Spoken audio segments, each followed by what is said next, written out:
जी अस्सलाम वालेकुम बच्चों। आज हम देखेंगे कि हम किस तरह जो है ना अपना फ्रंट एंड इम्प्रूव कर सकते हैं। अभी तक आपने जितनी भी कोडिंग की है वो आपने C++ में की है और आप जो है ना CLI पे आप उसको कमांड लाइन पे अपने रन चेक करके देखते थे। जब रन कर रहे थे तो वो हमारे पास कमांड लाइन इंटरफेस पे आ रहा था। तो अब जो है ना हम उसको देखेंगे किस तरह जो है ना हम उसका फ्रंट एंड जो है वो किस तरह डेवलप कर सकते हैं। तो हमने जो यूज़र GUI होती है वो हमारे पास वेब पे भी हो सकती है, हमारे पास मोबाइल पे भी हो सकती है। तो अभी जो है हम देखेंगे हम किस तरह वेब पेजेस बना सकते हैं। तो आप लोगों ने सारों ने इंटरनेट यूज़ किया हुआ है, आप लोगों को वेब पेजेस का आइडिया है। तो यहाँ पे अगर हम देख भी लें तो ये जिस तरह हमारे पास याहू है, ये एक हमारे पास वेब पेज है, ठीक है। तो अब इसके अंदर हमारे पास काफ़ी ज़्यादा इमेजेस भी आ रहे होते हैं, तो काफ़ी इन्होंने जो है ना वो अच्छा इसका यूज़र इंटरफेस बनाया हुआ है। तो हम देखेंगे कि हम किस तरह जो है ना सिंपल HTML को यूज़ करके इस तरह का कोई काम कर सकते हैं। तो अब HTML क्या है? HTML stands for hyper text markup language, ठीक है। तो अब HTML के लिए हमें क्या करना है कि HTML के अंदर ना हमारे पास ये भी एक लैंग्वेज है, लेकिन ये हमारे पास प्रोग्रामिंग लैंग्वेज नहीं है। इसमें जो है ना हम टैग्स यूज़ करते हैं। तो अब आपने सबसे इसके जो है ना वो सेम उसी तरह हम कोई भी एडिटर यूज़ कर सकते हैं HTML का कोड लिखने के लिए वेब पेज का। तो हम जो है ना क्योंकि हमारे पास विजुअल स्टूडियो कोड इंस्टॉल्ड है, तो इसलिए जो है ना हम उसी में जो है ना हम अपना कोड लिखते हैं। तो अब जो है ना आपने क्या करना है कि जब आपने फ़ाइल अपनी क्रिएट करनी है तो आपने जो सेव करनी है फ़ाइल, तो उसकी एक्सटेंशन पहले आप रखते थे CPP। तो अब जो है ना आपने उसकी क्या एक्सटेंशन रखनी है .html, ठीक है। और फिर यहाँ से जब आपने सेव टाइप उसका करना है तो आपने ऑल फाइल्स जो है ना वो सिलेक्ट कर देना है, ठीक है।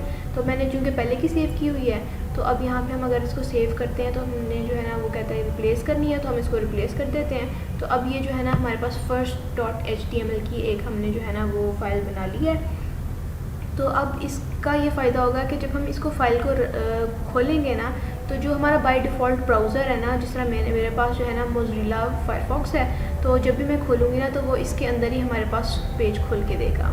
तो अब यहाँ पे ना हम देखते हैं कि कौन कौन से हमारे पास टैग्स होते हैं। तो जब भी आपने HTML का कोड लिखना शुरू करना है तो आपने सबसे पहले HTML का लिखा टैग। अब ये हमारे पास इसका जो है वो ओपनिंग टैग है, और ये जो है ना हमारे पास इसका क्लोजिंग टैग होगा, वो उसने खुद ब खुद दे दिया है। तो इसी तरह होता है कि हमारे पास जो भी ओपनिंग टैग है तो उसका क्लोजिंग टैग हमें लाजमी इसमें देना होता है। कुछ है इस तरह के हमारे पास टैग्स जिनका हमें क्लोजिंग टैग नहीं देते, सिर्फ ओपनिंग टैग ही होता है, वो भी हम देखेंगे। तो हमने जो भी अपना HTML का कोड लिखना है वो हम इन टैग्स में लिखेंगे। तो सबसे पहला हमारे पास HTML का टैग है। उसके बाद जो है ना हमारे पास यहाँ पे हमने जो टाइटल देना है पेज का, तो यहाँ पे हम इसका टाइटल की हेडिंग देते हैं। ये हमारे पास नीचे उसने शो भी कर दिया कि आपके पास ये टैग अवेलेबल है, तो ये हमारे पास टाइटल का टैग आ गया। अब टाइटल मैंने लिखना है फर्स्ट पेज, ठीक है। तो अभी आप देखेंगे कि ये टाइटल कहाँ पे अपीयर होता है। तो अब जो मेन दो चीज़ें होती हैं ना वो ये होती है कि एक आपके पास इसकी हेड होता है जब भी आप लिखते हैं, और एक आपके पास बॉडी होती है। तो अभी जो है ना हमारे जितना भी हम कोड लिखेंगे अपना, तो वो सारा हम बॉडी के टैग के अंदर लिखेंगे, और हम हेड के टैग को बाद में देखेंगे कि किस तरह हम उसका क्या फ़ायदा होता है। लेकिन अभी जो है हम सारा कोड अपना बॉडी के टैग में लिखेंगे।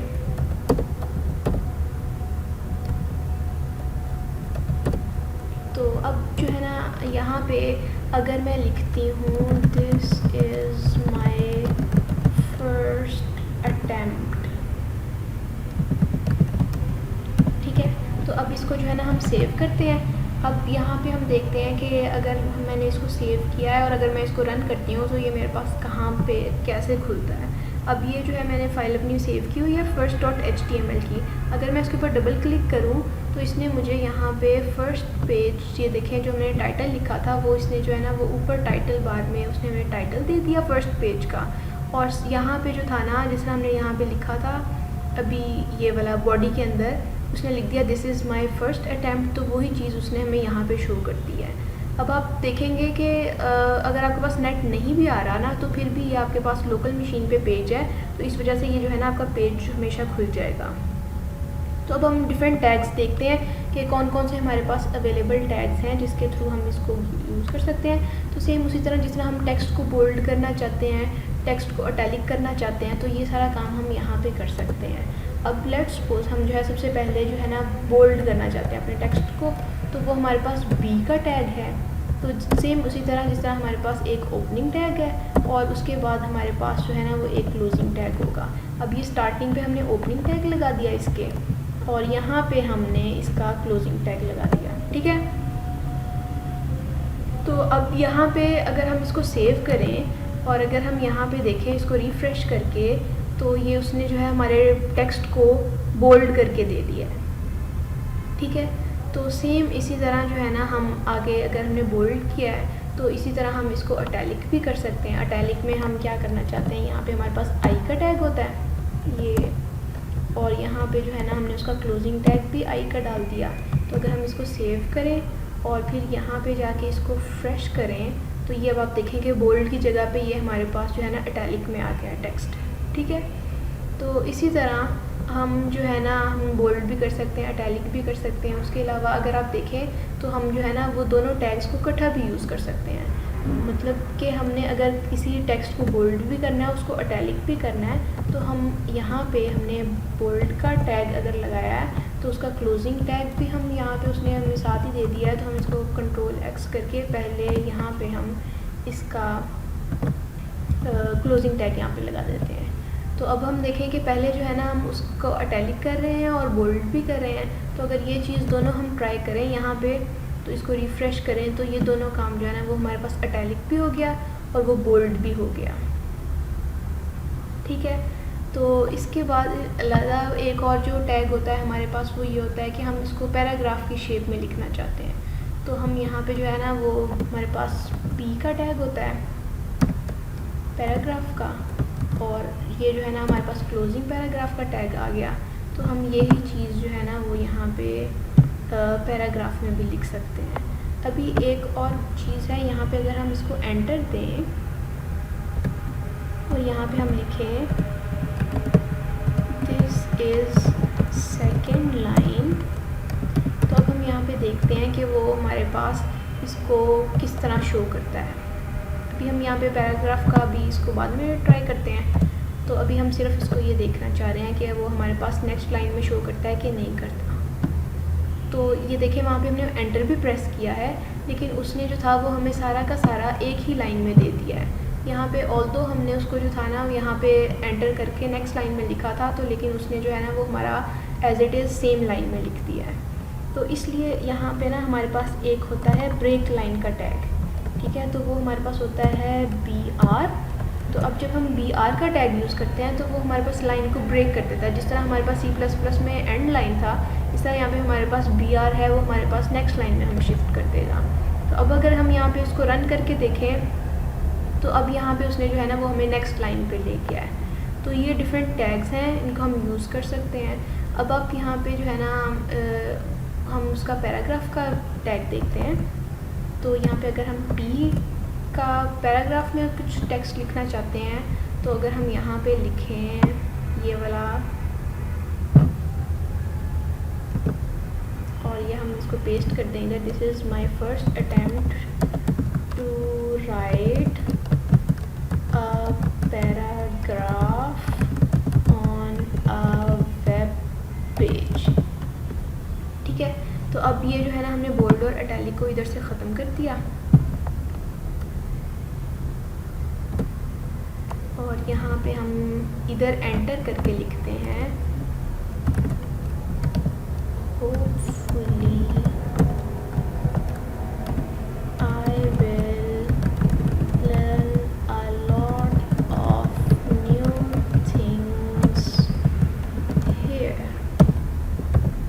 और ये हमने इसको जो है ना अगर यहाँ पे रिफ़्रेश करें तो ये सेम उसने जो है ना वो हमारे पास पैराग्राफ के में लिख के दे दिया है। तो अब यहाँ पे हमें जो एंटर हमने किया था वो भी नहीं यूज़ हुआ, तो हमें जो है ना सेम उसी तरह BR का टैग यूज़ करना पड़ेगा, जो कि हमें लाइन को ब्रेक करके दे देगा। तो हम नेक्स्ट लाइन पे इस तरह यहाँ पे शिफ्ट हो जाएंगे। तो ये जो है ना इस तरह आप एक पैराग्राफ में चीज़ें लिख सकते हैं। ठीक है, उसके बाद अब आगे अगर हम ये पैराग्राफ के बाद कुछ लिखें,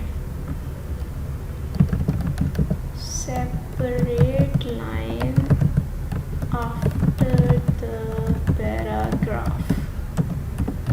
ठीक है, अब हम ये देखते हैं कि ये किस तरह हमें यहाँ पे शो करता है।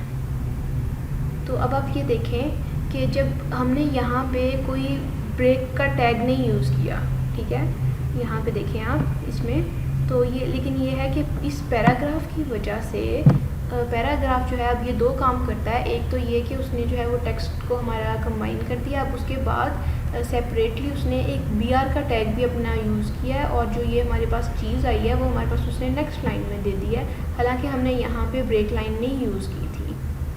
ठीक है, तो इसका मतलब है जो पैराग्राफ है वो ब्रेक लाइन बाय डिफ़ॉल्ट अपने साथ यूज़ करता है। तो अब इसके बाद जो है हम यहाँ पे अगर देखें हमारे पास जिस तरह ये वेब पेज होता है, तो यहाँ पे हमारे पास जिस तरह नंबर्स लिखे हुए आ रहे होते हैं। ठीक है, तो इसी तरह हम लिस्ट के थ्रू भी अपने यहाँ पे अपने नंबर्स शो कर सकते हैं। अब उसके लिए हमारे पास कौन सा टैग होता है? अब हमारे पास ना दो तरह की लिस्ट होती हैं, एक हमारे पास होती है ऑर्डर्ड लिस्ट और एक होती है हमारे पास अनऑर्डर्ड लिस्ट। तो यहाँ पे आप देखें कि ये जो है ना हमारे पास 1 2 3 नंबरिंग आ रही है, तो इसलिए ये हमारे पास जो है ना ऑर्डर्ड लिस्ट है। अब हम देखते हैं कि ये काम हम किस तरह यहाँ पे अपने पास कर सकते हैं। तो अब सबसे पहले अगर हम यहाँ पे अनऑर्डर्ड लिस्ट यूज़ करना चाह रहे हैं, ठीक है, उसका हम अपने टैग लगाया और उसके बाद ये हमारे पास UL stands for unordered list. अब यहाँ पे इस लिस्ट के अंदर हम अपने पास लिस्ट आइटम्स देना चाह रहे हैं। ठीक है, तो हम लिखेंगे LI और ये हमारे पास लिस्ट आइटम है। फर्स्ट लिस्ट आइटम जो हमने रखी है वो हमने रखी है, लेट्स सपोज 3 हमारे पास डिफरेंट नाम हैं। एक हम रख लेते हैं पाकिस्तान, ठीक है, फिर उसके बाद एक सेपरेट हम लिस्ट आइटम देना चाहते हैं, वो हमारे पास है, इसका क्लोजिंग टैग नहीं आया हमारे पास तो हम खुद ही डाल लेते हैं। यहाँ पे हमारे पास जो सेकंड लिस्ट आइटम है वो पाकिस्तान के बाद हमने लिखा इंडिया, और फिर जो हमारे पास थर्ड लिस्ट आइटम है वो हमने रखी अपने पास, वो है पाकिस्तान, इंडिया और चाइना। ठीक है, तो अब आप ये भी कर सकते हैं कि अगर आपने उसको जो है ना रीडेबिलिटी अपनी अच्छी करनी है कि आपके पास सिंगल लाइन में है, तो आप इस तरह भी कर सकते हैं ताकि आपको पता रहे कि ये आपके पास ये लिस्ट आइटम है। तो आप डिफरेंटली अपना जिस तरह भी आपको रीडेबिलिटी इजी है आप उस तरह इसको लिख सकते हैं। ठीक है, अब यहाँ पे अगर हमने इसको सेव किया है और हम यहाँ पे उसको जाके रन करते हैं तो ये देखें अब यहाँ पे हमारे पास बुलेट्स में 3 आइटम्स आ गई हैं, पाकिस्तान, इंडिया और चाइना। ठीक है, तो यहाँ पे जो है चूँकि हमारे पास नंबरिंग है तो अब हम देखते हैं कि हम ये अनऑर्डर्ड लिस्ट थी, अब अगर हम इसको ऑर्डर्ड लिस्ट बना देते हैं तो ऑर्डर्ड लिस्ट के लिए हमारे पास क्या टैग है, वो हमारे पास है OL का टैग। तो यहाँ पे हमने ओपनिंग टैग और क्लोजिंग टैग सेम रखा। तो अब हम इसको जो है सेव करते हैं, अब हम इसको रन करके देखते हैं कि अब वो क्या करता है। और ये हमने उसको रन किया तो बुलेट्स की जगह पे अब उसने हमें जो है ना 1 2 3 नंबर्स में दे दिया। ठीक है, तो अब इसके बाद जो है ना ये हमने देख लिया कि हम लिस्ट में भी किस तरह ऐड कर सकते हैं। अब यहाँ पे ना कुछ बच्चे क्वेश्चंस पूछते हैं कि अगर हम जो है ना ये 1 2 3 करना चाह रहे हैं तो हम उसको पैराग्राफ में भी तो लिख सकते हैं 1 2 3 करके। तो ऑफ कोर्स हम उसको पैराग्राफ में भी लिख सकते हैं, मतलब कि अगर हम यहाँ पे लिखना चाह रहे हैं पैराग्राफ में, यहाँ पे हमने लिखा 1 डॉट, ठीक है, तो पहले यहाँ पे हमें ऑफ कोर्स यहाँ पे उसका ब्रेक का टैग यूज़ करना पड़ेगा, और फिर यहाँ पे अगर हमने लिखा है पाकिस्तान और फिर उसके बाद हमने दोबारा से ब्रेक का टैग यूज़ किया और फिर हमने यहाँ पे लिख दिया नंबर 2 और फिर हमने यहाँ पे लिख दिया इंडिया और फिर हमने ब्रेक का टैग यूज़ किया और फिर उसके बाद हमने 3 पे लिख दिया चाइना और हमने फिर से ब्रेक का टैग यूज़ किया, लेकिन अब हमें करने की ज़रूरत नहीं है। तो अगर हम इसको रन करके देखें तो सेम वही काम जो है ना वो यहाँ पे भी हो जाएगा, लेकिन अब आप देखें कि यहाँ पे जो है आपको सारी नंबरिंग देनी पड़ रही है, आप कुछ भी चेंज नहीं कर सकते। तो ये आपके पास लिस्ट का फ़ायदा होता है कि वो जो है आपको एक नंबर्स में ख़ुद ब खुद शो कर देता है, और दूसरा ये कि उसने यहाँ पे स्पेसिंग भी हमें थोड़ी सी दे दी है। तो अब ये हमारे पास लिस्ट के टैग्स देखने के बाद अब और उसके अलावा जो होता है यहाँ पे हम देखें हमारे पास दो तरह की चीज़ें और हो रही हैं। एक ये कि ये हमारे पास यहाँ पे काफ़ी ज़्यादा इमेजेस आ रहे हैं, और उसके बाद एक और जो चीज़ है वो ये है कि अगर हम यहाँ पे किसी के ऊपर क्लिक करें, इस पिक्चर पे लेट्स सपोज हम यहाँ पे क्लिक करते हैं या इसके ऊपर क्लिक करते हैं, तो वो हमें एक सेपरेट पेज पे ले जाता है। ठीक है, तो यह काम हम किस तरह अपने उसके थ्रू कर सकते हैं, यहाँ पे HTML में किस तरह करते हैं, इसको कहते हैं कि ये हमारे पास ना हाइपर लिंक है। इसका मतलब यह है कि हमने इसके ऊपर अगर क्लिक किया तो वो हमें एक नेक्स्ट पेज पे ले जाएगा। ठीक है, तो अब यहाँ पे हम देखते हैं कि हम हाइपर लिंक किस तरह ऐड कर सकते हैं। उसके लिए हमारे पास टैग होता है ए का, और ये उसका आ गया हमारे पास क्लोजिंग टैग, और यहाँ पे हम साथ उसके लिखते हैं H रेफरेंस, और फिर यहाँ पे हम उसका सोर्स देते हैं जहाँ पे भी हम उसको लेके जाना चाहते हैं। तो लेट्स सपोज हम यहाँ पे गूगल का URL देना चाहते हैं, www.google.com। ठीक है, तो हम चाहते हैं कि हम अगर कुछ प्रेस करें तो वो हमें गूगल पे ले जाए। तो हमने यहाँ इसका URL कॉपी किया और हम यहाँ पे H रेफरेंस में उसका हमने पेस्ट कर दिया गूगल का URL। ठीक है, तो अब यहाँ पे हम जो है ना अगर इसके अंदर कोई चीज़ लिखते हैं, लेट्स सपोज हम कहते हैं click here to go to Google. ठीक है, और यहाँ पे हमने इसको सेव किया, और अब हम इसको जो है ना यहाँ पे अपने फर्स्ट पेज को रन करते हैं, तो यहाँ पे हमारे पास ये एक हाइपरलिंक क्रिएट हो गया है। ठीक है, जो कि कह रहा है click here to go to Google. तो अब हम अगर इसके ऊपर क्लिक करते हैं तो उसने हमें जो है ना वो गूगल पे ले गया है। ठीक है, तो इसी तरह यहाँ पे देखें अब आप वो जो है ना उसने अपना चेंज कर दिया जी। इसी तरह यहाँ पे अगर हम इस पिक्चर पे क्लिक करते हैं तो ये जो है ये पिक्चर भी चेंज करके हमें नेक्स्ट ले जाती है। तो अब हम ये देखते हैं कि हम किस तरह एक तो पिक्चर ऐड कर सकते हैं, और फिर दूसरा ये कि हम किस तरह उस पिक्चर के ऊपर अपना हाइपरलिंक लगा सकते हैं, जिस तरह हमने यहाँ पे इसके लिए गूगल के लिए लगाया है। ठीक है, तो अब जो हमने पिक्चर के लिए लिखते हैं, तो अब यहाँ पे हम देखते हैं कि हम पिक्चर के लिए किस तरह करते हैं। अच्छा, अब इमेज के लिए हमें क्या करना पड़ेगा कि यहाँ पे हम सबसे पहले IMG का टैग यूज़ करेंगे, और फिर उसके बाद हम src सोर्स लिखेंगे, और फिर उसके बाद हम यहाँ पे अपना उसका फ़ाइल का पाथ देंगे। तो अब यहाँ पे जो है ना इम्पॉर्टेंट बात वो ये है कि हमें देखना है कि हमारे पास इमेज किस फोल्डर में पड़ा हुआ है। तो जो हमारे पास फ़ाइल है वो हमने first.html इस फोल्डर में सेव की हुई है। ठीक है, तो अगर हम डायरेक्टली कोई नाम लिखेंगे तो वो इस फोल्डर में यहाँ पे हर चीज़ को एक्सेस कर सकता है, लेकिन जो कि मैंने अपनी फ़ाइल इमेजेस के फ़ोल्डर के अंदर रखी हुई है, इसलिए सबसे पहले मुझे इमेजेस के फ़ोल्डर का पाथ देना पड़ेगा, फिर मुझे जो है इसके यहाँ पे फ़ाइल का पाथ जो है नाम देना पड़ेगा। अब इम्पॉर्टेंट ये है कि हमारे पास डिफरेंट इमेजेस होती हैं, कुछ JPG होती हैं, कुछ JPEG होती हैं, कुछ PNG होती हैं, तो हमें जो है ना इसकी एक्सटेंशन लाजमी साथ देनी है। तो अब हम यहाँ पे जो है ना आप व्यू में जाके यहाँ पे आपके पास जो है ना फ़ाइल नेम एक्सटेंशन होती है, आप उसको लाजमी चेक रखें ताकि आपके पास जो है ना वो हर फाइल का एक्सटेंशन आ रही हो। अब मैंने चेक रखा हुआ था तो इसलिए मेरे पास scene.jpg की फ़ाइल की एक्सटेंशन मुझे नज़र आ रही है। तो अब यहाँ पे जो है ना मैं इसको दे देती हूँ पाथ images स्लैश मेरे पास सीन था .jpg, और ये जो है इसका हमने यहाँ पे क्लोजिंग टैग लगाया। और अगर हम इसको सेव करते हैं और यहाँ पे हम इसको रिफ़्रेश करते हैं तो ये जो है ना इमेज का उसने टैग तो दे दिया है, लेकिन उसको जो है वो पाथ नहीं सही मिला। तो हम देखते हैं कि हमारे पास क्या मसला आया है।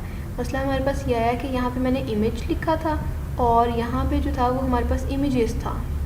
ठीक है, तो अब यहाँ पे इसके लिए हमें जो है ना वो पूरा का पूरा फ़ोल्डर का नाम सही रखना है, इमेजेस, और ये उसने हमें बता भी दिया कि आपके पास ये वाला है। आगे उसने वो रेज़ कर दिया है तो उसने बता दिया कि उसके अंदर आपके पास scene.jpg पड़ा हुआ है। ठीक है, तो ये जो है हम इसको सेव करते हैं और अब यहाँ पे हम इसको रन करते हैं तो ये हमारे पास जो है ना वो इमेज उसने शो कर दिया है, ठीक है। अब यहाँ पे आप देखेंगे कि चूँकि यहाँ पे हमने ब्रेक लाइन नहीं लिखा हुआ था तो इसलिए जो था वो उसने हमें उसी लाइन पे दे दिया, तो इसलिए जो है वो आप डिफरेंट चीज़ें उसके साथ टेस्ट आउट कर सकते हैं। अब अगर हम करेंगे तो ये हमारे पास नेक्स्ट लाइन पे इमेज आ जाएगा, ठीक है। तो इस तरह जो है ना आप डिफरेंट चीज़ें कर सकते हैं। अब ये जो था ये सिंपल इमेज आया है। अब हम जिस तरह हमने यहाँ पे गूगल का हाइपर लिंक दिया हुआ था तो हम इस तरह भी कर सकते हैं कि इस इमेज पे हम हाइपर लिंक देते हैं। इसका मतलब है कि मैं चाह रही हूँ कि जैसे मैं इस इमेज पे लेके आऊँ तो इसके ऊपर मैं क्लिक करूँ तो ये मुझे गूगल पे ले जाए। तो मुझे क्या करना पड़ेगा कि मैंने ये जो यहाँ पे हमने लिखा था click here to go to Google, उसकी जगह पे अगर हम ये वाला इमेज को कॉपी करके कंट्रोल X करके तो यहाँ पे हम इसको जो है पेस्ट करते हैं तो हमारे पास अभी हम देखते हैं कि क्या बनता है। यहाँ पे अगर हम इसको रिफ़्रेश किया तो वो वाला जो था गो टू गूगल वाला जो था click here to go to Google वाला चीज़ ख़त्म हो गई है और अब हम इसके ऊपर माउस लेके आ रहे हैं तो ये हमें बता रहा है कि ये एक हाइपर लिंक है। तो अगर मैं इसके ऊपर क्लिक करती हूँ तो ये मुझे गूगल पे ले जाता है। तो इस तरह आप डिफरेंट हाइपर लिंक्स जो है वो साथ डाल सकते हैं अपनी किसी भी इमेज पे या किसी भी टेक्स्ट पे। इसके बाद आगे जो है वो हम देखते हैं कि अच्छा, अब ये हमने देख लिया कि हम किस तरह अपने टेक्स्ट को ऐड कर सकते हैं। उसके बाद हमने देख लिया कि किस तरह हम जो है ना यहाँ पे अपनी ऑर्डर्ड लिस्ट भी बना सकते हैं, अनऑर्डर्ड लिस्ट भी बना सकते हैं। फिर हमने देखा कि किस तरह हम जो है ना अपना हाइपर लिंक डाल सकते हैं और उसके बाद हमने देखा इमेज किस तरह ऐड कर सकते हैं। तो अब हम ये देखते हैं कि हम आगे अपना टेबल किस तरह यहाँ पे ऐड कर सकते हैं। कोई अगर हम टेबल ऐड करना चाहते हैं तो टेबल ऐड करने के लिए हमारे पास यहाँ पे जो है ना वो एक टेबल का टैग होता है। तो यहाँ पे हम देखते हैं कि ये हमारे पास टेबल का टैग है, तो ये हमारे पास उसका क्लोजिंग टैग भी आ गया। अब अच्छा, अब यहाँ पे जो है हमने टेबल का टैग डाल दिया। अब दो चीज़ यहाँ पे इम्पॉर्टेंट है हमारे पास कि सबसे पहले हमने अगर टेबल की रो ऐड करनी है तो हमारे लिए उसके पास टैग है TR का, और अगर हम टेबल का कॉलम ऐड करना चाहते हैं तो वो हमारे पास है TD, ठीक है। तो अगर हम फर्स्ट रो ऐड करना चाहते हैं वो तो हमने TR के टैग के साथ ऐड कर दी। तो यहाँ पे हमने उसका ओपनिंग टैग और ये हमने उसका क्लोजिंग टैग डाल दिया। और उसके बाद अगर हम यहाँ पे एक कॉलम ऐड करना चाहते हैं इस रो के अंदर तो हम टैग यूज़ करेंगे अपना TD का, ठीक है। और ये इसका हमारे पास आगे क्लोजिंग टैग होगा /TD का, ठीक है। तो यहाँ पे हम लिखते हैं कि ये हमारे पास है फर्स्ट रो और ये हमारे पास है फर्स्ट कॉलम, ठीक है। तो अब यहाँ पे जो है हम नेक्स्ट TD से लिखते हैं फर्स्ट रो और ये हमारे पास है सेकंड कॉलम, ठीक है। और ये हमने यहाँ पे इसका /TD क्लोजिंग टैग डाल दिया, ठीक है। तो अब ये जो है हमने एक रो एंटर कर दी। तो सेम इसी तरह जो है हम एक और रो ऐड करना चाह रहे हैं तो यहाँ पे हम इसको कंट्रोल V कर देते हैं और यहाँ पे हम लिख देते हैं कि ये हमारे पास है सेकंड रो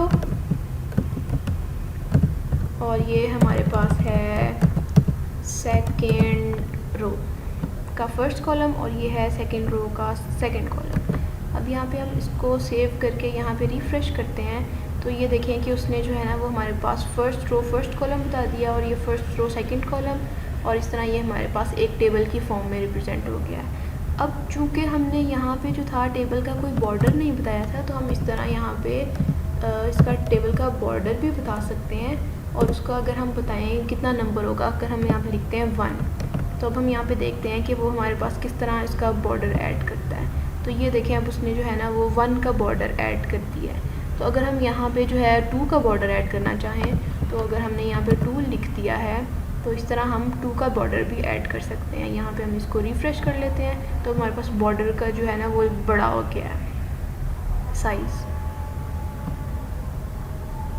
तो इस तरह जो है हम डिफरेंट चीज़ें अपनी ट्राई कर सकते हैं यहाँ पे। अब हम आगे देखते हैं कि हम किस तरह फॉर्म क्रिएट कर सकते हैं। अच्छा, अब हम देखते हैं कि हम किस तरह जो है ना एक फॉर्म क्रिएट कर सकते हैं। तो फॉर्म के लिए हमारे पास एक फॉर्म का टैग है और ये हमारे पास उसका क्लोजिंग टैग आ गया। अब यहाँ पे लेट्स से हम इनपुट करना चाहते हैं, इनपुट, और यहाँ पे जो है हम इसका क्लोजिंग टैग भी डाल देते हैं और यहाँ पे जो है हम उसका टाइप बताएंगे उसकी कि हमारे पास किस टाइप का होगा इनपुट, typ, ठीक है। तो अब यहाँ पे जो है हम उसकी टाइप बताते हैं। अब यहाँ पे हमारे पास डिफरेंट ऑप्शंस आ रहे हैं कि किस तरह की आपकी टाइप हो सकती है। तो अगर हम यहाँ से टेक्स्ट को चेक करते हैं, यहाँ पे हमारे पास एक होगा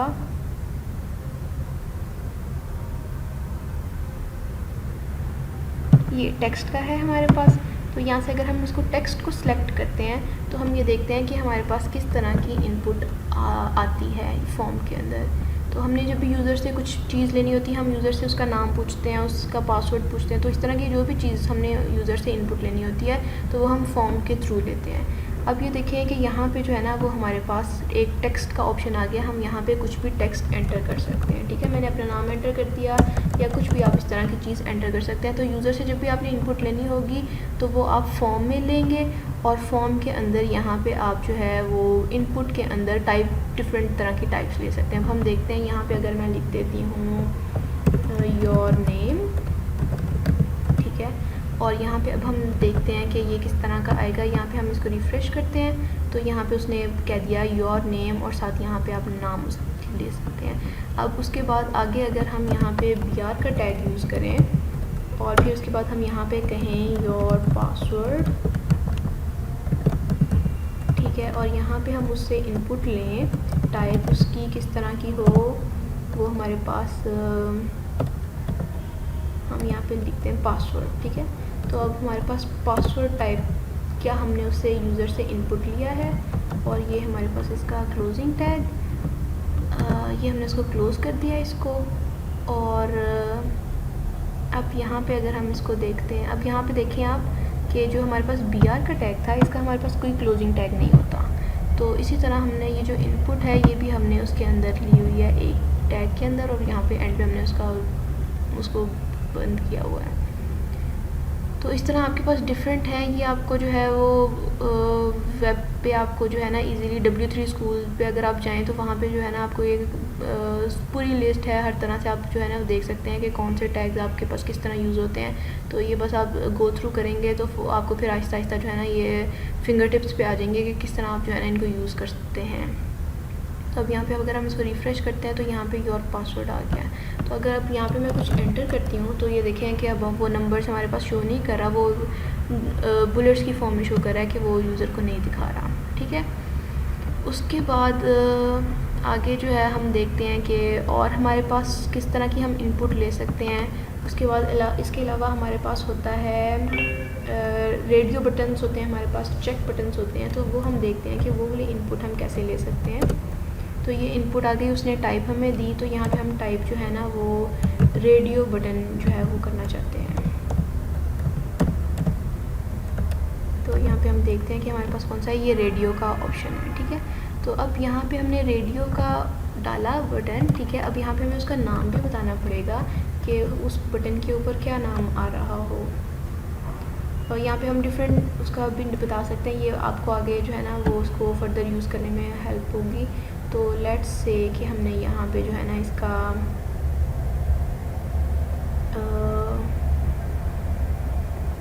लिख दिया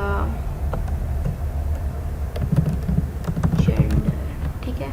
तो अब यहाँ पे जो है ना वो हम उसको कहना चाह रहे हैं योर जेंडर, ठीक है।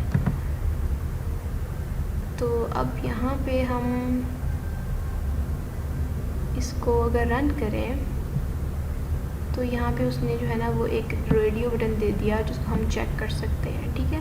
तो अब आप इसको जो है ना वो डिफरेंट तरह से इसको यूज़ कर सकते हैं। यहाँ पे हमने br का टैग नहीं डाला था तो तो इस वजह से वो हमारे पास उसने उसी लाइन में शो कर दिया।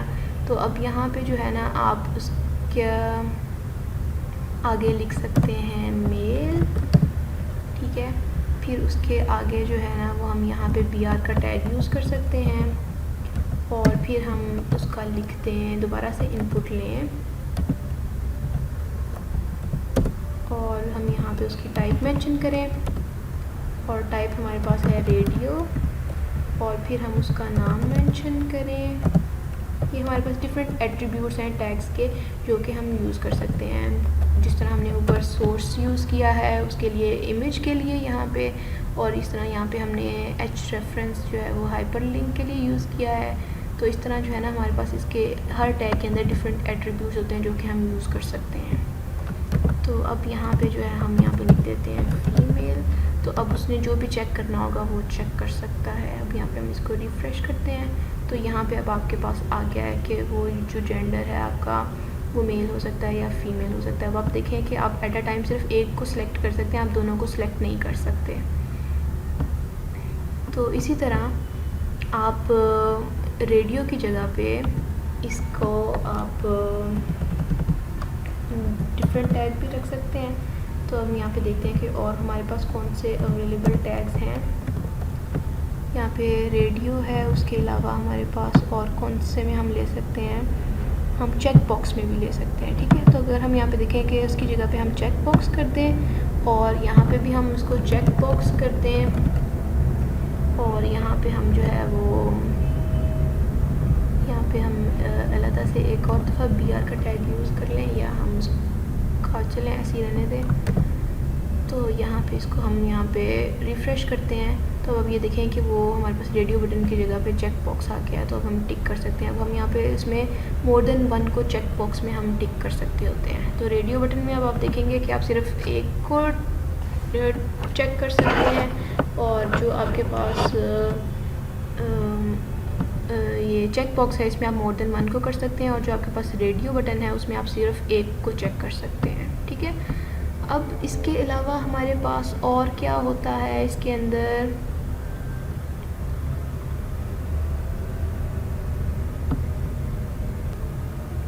अच्छा इसके अलावा हमारे पास फॉर्म के अंदर हम जो है ना वो ड्रॉप डाउन मेन्यू भी यूज़ कर सकते हैं। तो अब अगर हम ये वाली चीज़ें ख़त्म करते हैं तो ड्रॉप डाउन मेन्यू हम किस तरह बना सकते हैं, हम ये लिखते हैं सिलेक्ट का टैग हमने बनाया, ठीक है।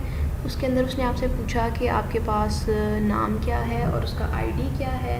तो अब हम उसको बताते हैं कि जो हमारे पास ड्रॉप डाउन है उसका हम क्या नाम रखना चाहते हैं। तो नाम हम रखना चाहते हैं,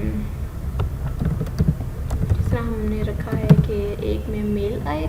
अब यहाँ पे हमारे पास ID भी होती है, इसको हम जो है ना वो आगे यूज़ करेंगे तो आपको फर्दर आगे पता चलेगा कि IDs का हमारे पास क्या फ़ायदा होता है। तो एक हमने जो है वो सिलेक्ट बना दिया, उसका नाम रखा हमने मेल। तो अब यहाँ पे हमें एंटर करना पड़ेगा मेल और फिर हमने एक और जो है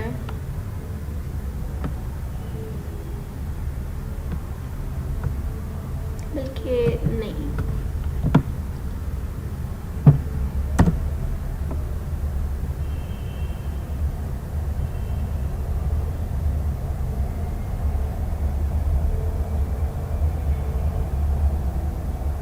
अच्छा अब हम जो है आगे देखते हैं कि हमारे पास हम किस तरह ड्रॉप डाउन मेन्यू बना सकते हैं। तो हमने सबसे पहले यहाँ पे किया सिलेक्ट और फिर उसके बाद हमने सिलेक्ट का जो है वो क्लोजिंग टैग डाला।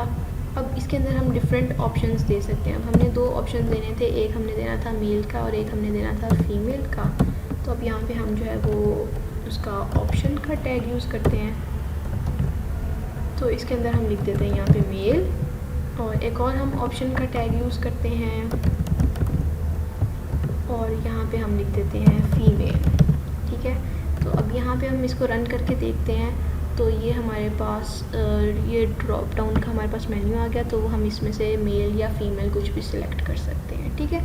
तो इस तरह जो है ना आप फॉर्म्स के थ्रू यूज़र से जो भी आपने इन्फॉर्मेशन लेनी होती है वो आप ले सकते हैं। तो ये हमारे पास जो है ना बेसिक फंक्शनैलिटीज़ हैं HTML की। उसके अलावा एक और जो बात है वो ये होता है कि हमने अभी सिर्फ एक टेक्स्ट मतलब एक ही हम उसका जो है ना मतलब बोल्ड किया हमने वो सारा किया। इसके अलावा हमारे पास ना ये होता है कि हम उसका हमारे पास हेडिंग्स की भी अलग से टैग होते हैं। हम अगर यहाँ पे एच लिखते हैं तो ये हमारे पास ना डिफरेंट हेडिंग्स हैं। तो अगर हमने अपना कोई टेक्स्ट जो है हम लिखना चाहते हैं काफ़ी बड़ी हेडिंग में, तो हम यहाँ पे लिख देते हैं, ये है हमारी हेडिंग 1 है, ठीक है। अभी आप ये देखेंगे कि आपको जो है ना वो डिफरेंट हेडिंग्स के थ्रू जो है ना वो आपको पता चलेगा। यहाँ पे हम लिख देते हैं H2 सेकेंड हेडिंग हमारी, तो यहाँ पे हम लिख देते हैं हेडिंग 2। इस तरह हम यहाँ पे H3 लिख देते हैं, ये हमारे पास है हेडिंग 3/H3। तो ये जो है ना अगर हम इसको रन यहाँ पे रिफ़्रेश करें तो आप ये देखेंगे कि हमारे पास जो है ना ये डिफरेंट हेडिंग्स में आ रहा है। तो इस तरह आप अपना जो भी अपना उसका फॉन्ट उसका साइज़ रखना चाहते हैं, तो इस तरह आप हेडिंग्स के थ्रू डिफरेंट हेडिंग्स में उसका साइज़ रख सकते हैं। तो ये जो है ना HTML की आपकी बेसिक फंक्शनैलिटीज़ हैं। हम पूरा का पूरा मैनुअल गिवन है, आप उसको गो थ्रू करें और फिर उसके बाद जो है ना आपका एंड पे ये काम है कि आपने ये असेसमेंट है, आपने इस तरह का फॉर्म बनाना है, स्टूडेंट रजिस्ट्रेशन फॉर्म ये वाला। बल्कि आपने सबसे पहले जो है ये फ्रंट पेज बनाना है, उसके अंदर ये जो है ना आपके पास वो ले डिफरेंट हाइपरलिंक्स आ रहे हैं, उसमें आपने UIT का डिपार्टमेंट, उसके एडमिशन, अबाउट अस और ये सारी इन्फॉर्मेशन देनी है आपने। और ये टेबल के अंदर जो है वो आपने बताना है कि इसके डिपार्टमेंट, इसके रिज़ल्ट और ये किस तरह है, और इस तरह आपने इमेज ऐड करना है। और इसके अलावा आप ये जो है वो बटन भी ऐड कर सकते हैं, वो अब आप देखेंगे कि इसमें मैनुअल में गिवन है कि किस तरह आप बटन ऐड कर सकते हैं, उसका मैंने अभी नहीं बताया। तो ये जो है ना फिर आपने क्या करना है कि साइन अप पे जब आप क्लिक करें तो वो आपको जो है ना ये वाला पेज शो करते हैं, ठीक है, स्टूडेंट रजिस्ट्रेशन फॉर्म का, और ये वाला आप जो है वो डेवलप करेंगे। तो ये आपकी असाइनमेंट है, तो इसको आपने पूरा करना है। और साथ वो जो है हमारा